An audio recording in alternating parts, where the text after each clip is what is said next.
நன்மையை மையப்படுத்தி வாழ்வோம்.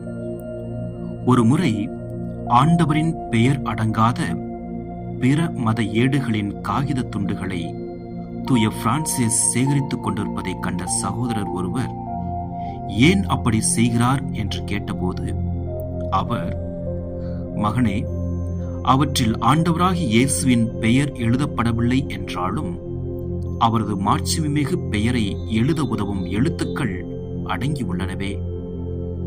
மேலும் அவற்றில் காணப்படும் நல்லவைகள் பிற மதத்தினருக்கோ மனிதர்களுக்கு மட்டுமோ சொந்தமானவை அல்ல. அவை அனைத்தும் எல்லா நன்மைகளுக்கும் உரிமையாளரான கடவுளுக்கே சொந்தமாகும் என்றார்.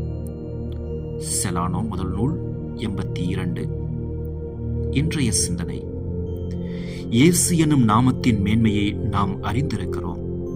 பிற மதங்கள் இயேசுவை வெளிப்படையாக பறைசாற்றவில்லை என்றாலும் இயேசு உணர்த்திய நன்மையானவைகளை ஏதோ ஒரு விதத்தில் எடுத்துரைக்கின்றன என்பதை உணர்ந்திருப்பது பல் சமயத்தவர் மத்தியில் வாழும் நாம் நன்மை விரும்பிகளாக, தீமைக்கு துணை போகாதவர்களாக வாழ நமக்கு உதவிடும். நன்மையை மையப்படுத்தி வாழ தவறுபவர்கள் பிரிவினைவாதத்தை பரப்புவர்.